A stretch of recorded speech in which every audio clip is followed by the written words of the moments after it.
What if I told you that there is a pseudo-legendary dragon in Pokemon Go that completely breaks apart the Open Master League? The only trick is, it's very, very hard to get. That Pokemon is Dragapult. These battle recordings were sent to me by Andriss96, one of the most talented trainers in the entirety of the EU, and if you're not familiar with her, watch this.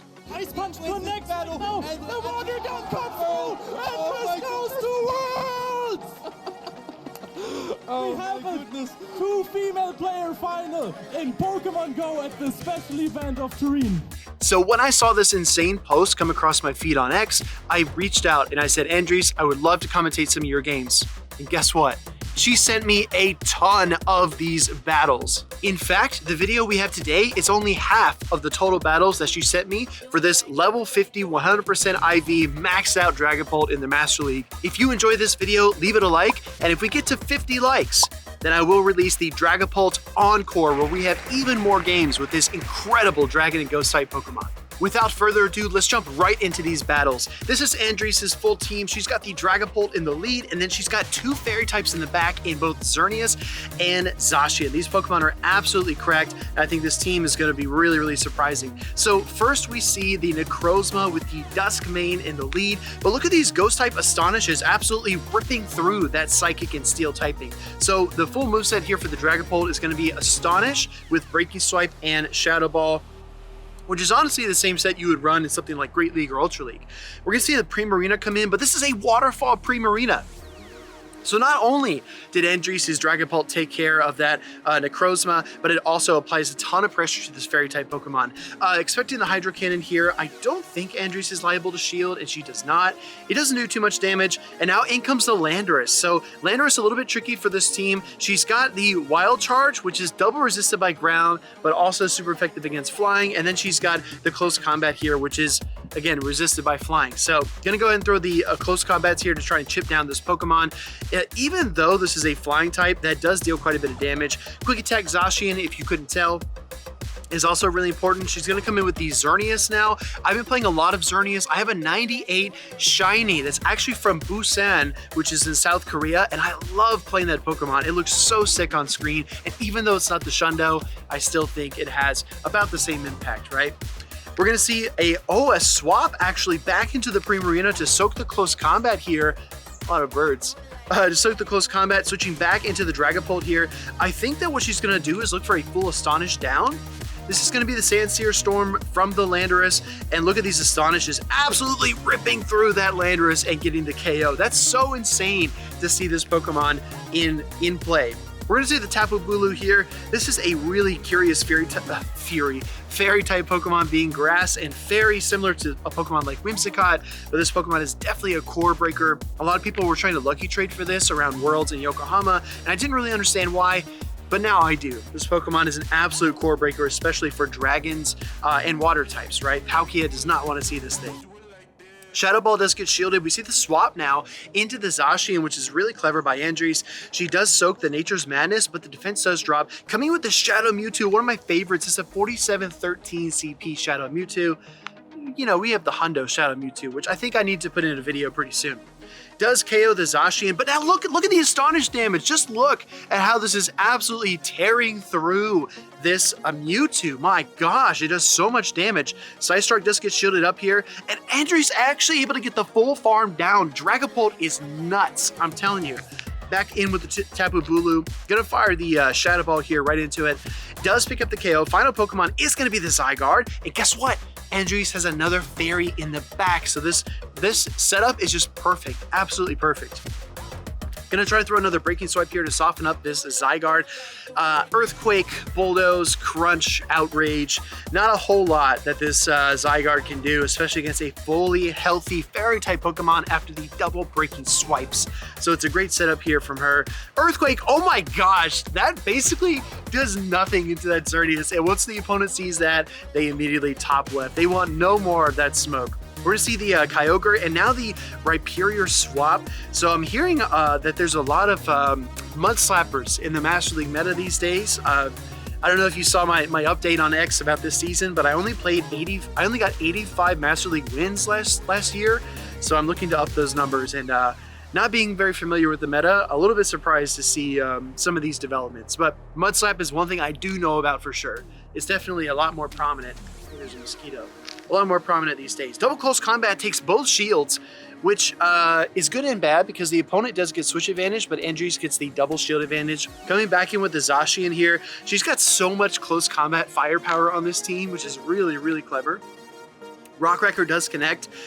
Zacian takes a big hit, and now we're going to see the close combat here. If it doesn't work the first or the second time, try again. That's the third close combat. That one finally connects. Coming in with the Duskmane Necrozma, and look at this, no shields. Shadow Ball is about to rain down like Steph Curry. Bam, that's a huge KO onto that Necrozma, and now we see the Kyogre, but it realizes that the waterfalls are resistant. That Dragapult still has 2 shields. There's no way you can break through that Pokemon, and they top left. Next battle, Rhyperior in the lead. We're going to see Rhyperior stay in here. It's only 5 Mud Slaps to that Rock Wrecker, but I think it's going to throw the Breaking Swipe first. Andriss agrees. She's going to go ahead and swap on the Breaking Swipe into the Zacian. Soaks that, no problem. Coming with the Xerneas now. It's good to kind of pull this Pokemon out because you don't want Dragapult to be, you know, in a late game situation against a Fairy-type Pokemon. I do not think that's a place where Dragapult would shine. Gonna go here for the Wild Charge into the opposing Xerneas, looking for another one. I think might have been a Charge Tech priority tie there. Maybe Andriss is able to win that CMP. Oh, it actually gets the KO, which is massive. Unfortunately, not able to get to the close combat after the double Wild Charge debuff. Now she's got a decision to make. Come back in with the Dragapult or send in that Xerneas and try to get up close combat. She comes back in with the Dragapult. Breaking Swipe, I don't know exactly how much damage it would do, as we still don't have a great idea of how glassy or how bulky this Dragapult is, but she's going to go ahead and throw the Shadow Ball. No baits, all balls. Shadow Ball does get shielded up there. Looking for some more Astonish damage, makes another pivot, trying to soak a second Breaking Swipe in the same battle, and she does it. Genius plays here by Andriss. Looking for a lot of energy gained here. Might see a swap at any moment, so she does not switch out. This is probably the Rock Wrecker, so I think she needs to shield, and she does. Rock Wrecker would definitely take out her best chance to try and remove this Rhyperior. I really like this play, going for the the Moonblast, because if your opponent does swap, then you still get off that super effective damage. So in comes a Palkia in the back. Gonna fire off the Moonblast. This will presumably take that final shield, and it does. Can switch to the Dragapult to clear the debuff, but stays in here for a little while, throwing the close combat into the Palkia. Palkia does need quite a few Dragon Breaths to get to the Spatial Rend there. And we're going to see, again, just staying in. The Dragon Breath is double resisted, right? So there's no shot Palkia can Dragon Breath down, but inviting, oh my gosh, it's Charge Tech priority, but guess what?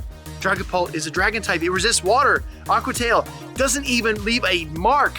Dragapult gonna go ahead and fire off the Breaking Swipe here and get a massive knockout into Palkia. Bam, another win for Andriss. I was just gonna say, if you're double resisting the Dragon Breath, there's literally no way your opponent can farm you down unless they are willing to make huge sacrifices. She took full advantage of that. Now we see the swap into the Palkia Origin form. Mewtwo lead, as you can see, Dragapult was eating that Pokemon up. But now you get the Fairy types. I really like this team from Andriss. I mean, it's a simple ABB. You've got your Dragon in the lead with 2 Fairies in the back, but it seems so flexible and so dynamic at the same time, especially because you have close combat on both your Zacian and your Xerneas, so you can hit those Steel types for super effective damage wherever you might be. Mewtwo comes back in. This is a Purified Mewtwo at 44. I think that's 4474, I believe, which is, I think that's a hundo, right? The Scythe Strike does connect. Coming in with the Tyranitar now.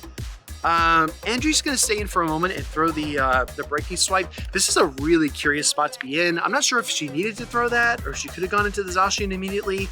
Probably could have gone straight Zacian, right? Because all you need is a close combat here. But anyway, she's going to go ahead and no-shield this Brutal Swing. What a call. I don't know if that was Stone Edge Energy. I'm kind of looking up and down and not really keeping count. But if that was Stone Edge Energy, that was a crazy call. Takes the first shield there. Gonna look for another close combat. Probably gonna need to shield here just in case it's something that's gonna knock out the Zacian. It's another Brutal Swing. Switch timer is probably up pretty soon as well, so I like how she waits a turn for that Smackdown to come through before committing to that Charge Tech there. Coming with the Mewtwo again, and that lack of energy on the Dragapult doesn't mean a thing because it gets to another breaking swipe here against the Mewtwo, and that's a massive knockout onto that Pokemon. This Dragapult is absolutely tearing it up. And as a reminder to everybody, if you like this video, make sure to give it a thumbs up. Once we hit 50, I will release the Dragapult Encore, which you do not want to miss. Another Tapu Bulu in the lead. We saw this Pokemon earlier on. I really like the swap here. Last time Andriss stayed in and shielded through a Shadow Ball, tried to take a shield in return. This time she goes right into her Fairy type Pokemon, so you know, experimenting a little bit, trying things out, seeing what really works. But this is another Landorus in the back, which is what we saw last time. And a great catch by the opponent to catch the Wild Charge there on the swap. So we gotta remember that Tapu Bulu does have some energy. Bullet Seed does gather a lot of energy really quickly, although it has been outclassed by a lot of other fast attacks over time. And you just saw there the damage differential. You absolutely want to be throwing close combat into this Landorus, not Wild Charge. I mean, it's not a good spot to be, but you know, if you got to choose one of them, at least choose the optimal option. One more charge attack coming through here. Lando, the terrorizer of Master League metas past, throws another Sandsear Storm, drops the attack of the Xerneas, and now you've got the Tapu Bulu back on the field. My gosh, this matchup might not be a winning one. Andriss is taking a ton of damage, and she's really on the back heel. Yeah, I think you have to shield here. Gonna go ahead and throw the Moonblast here on the Xerneas at any time. I like building up so much energy. Definitely makes you a lot more flexible going to the next matchup. Moonblast does connect. In comes the, oh my gosh, in comes the Palkia, trying to slow down the freight train. That is Palkia origin form. We are gonna see the Breaking Swipe get fired off here. Another Breaking Swipe back to back. Hopefully she can take a shield, but I doubt the opponent shields the second one. And they do, wait, hold on. Hold the phone. They actually do shield. And I think she's close to the Moonblast. Oh, she gets the Moonblast, but she's only got like 1 HP. Can Andriss pull this game off? I think the Geomancy's too slow. In comes Orlando, and the Mudshot strikes first. Unable to win that game, but it made it really, really close. That was an awesome, awesome series of plays. These battles were submitted in December, so we do have that snowy background. We did have the holiday background in the battles that you just saw. Absolutely love the look of that. This is so cool because even though you're a dragon type, those ghost type Astonishes are ripping through anything you come up against. If they're not super effective versus the Dustmane Necrozma or the Mewtwo, they are still dealing a ton of neutral damage to Pokemon like Primarina. We saw the Yveltal there. That is a great omen for Andriss because it means that she's able, to keep alignment where she wants it, and she has that second fairy type in the back. So Yveltal, one of the best Pokemon in the meta, but I do think that it is going to suffer greatly against her team. And honestly, that might be one of the main points of this team, having the 2 fairies in the back, because you have that protection versus the dark type Pokemon like Yveltal. Sucker Punch is resisted, and it allows the Zacian to get to a Wild Charge. Honestly, things have gone from bad to worse to critical red zone issue here. This is so bad for the Yveltal. Bacon Bird realizes they cannot even have a chance of winning that game, so they do top left. Queuing into the next battle here against Unsuf Forces. We're going to see a Kyogre in the lead. We saw that Dragapult dominates this matchup pretty easily as long as you don't take something like a Blizzard for obvious reasons. But I do think that, the opponent actually switches into the Primarina. So we see a double water team so far. I've heard that triple water is also pretty prominent in the Master League. So we might even see a Palkia in the back. Let's see if our prediction comes true. Gonna go and look for the Moonblast here against the Primarina. This won't be quite enough to KO, but it is going to weaken it significantly. Down deep into the red. That was a charge tech priority tie. No shield from Andriss either. I don't know. I kind of would have gotten a little greedy here and probably shielded because the charms are doing a lot of damage, but she knows what she's doing. Oh my gosh, on 1 HP, she's got the close combat and she fires that off into the Kyogre. Airtight plays like a bag of Lays. I'm telling you. Yeah, I'm not gonna have a rap career anytime soon. Gonna go ahead and fire off another charge tech. Probably just the Surf. Yeah, and it is, but she wants to protect her, oh my gosh, she wants to protect the Dragapults, but here comes Yveltal, and guess what? We've got another fairy type in the back, swapping in the Zacian, gonna try to build to double wild charges, I presume, my dear Watson. Charge attack coming through, probably Oblivion Wing, and it is. Does deal significant damage, but look at how quickly, no pun intended, this Zacian is building up to the wild charges. Gonna fire off the first one here, try to get the KO or the shield, gets the shield, Second one comes through. This is definitely going to pick up the KO into that flying and dark type Yveltal. Last Pokemon is that Kyogre. It stands all alone. I think it's 2 Astonishes away, and that is a big, fast move farm down from Andriss. What a clutch series of plays. Going to the next battle, we've got a Xerneas in the lead. Andriss stays in here, and I really like what she's doing because look at how much damage it's doing relative to the super effective Geomancies. Look how much damage Astonish is doing. It's absolutely tearing apart any Pokemon in neutral matchups. We see the Ho-Oh swap in. Another reason to have Wild Charge on this team is because if you have 2 Fairy type Pokemon, you need an answer for Ho-Oh. So I really do like that. We see the shield come up on the Sacred Fire. Good timing, of course, as I would expect from a caliber trainer like Andriss. Wild Charge does connect this time.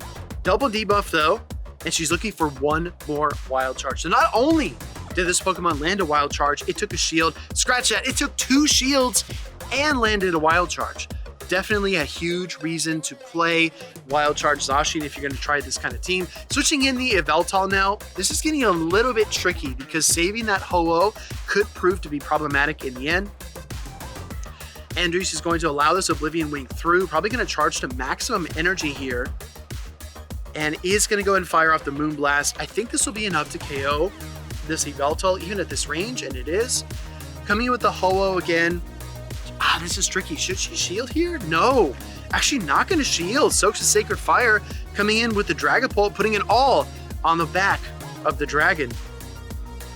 Does shield up the Moonblast. Great call by her.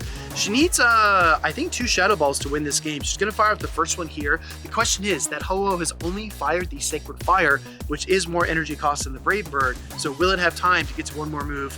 Or can she close it out? And here comes the breaking swipe on that weakens Ho-Oh to pick up the KO and win this battle. I'm telling you, this makes me want to walk my Dreepy, my Dragapult, and get those XL candies because this Pokemon is literally insane.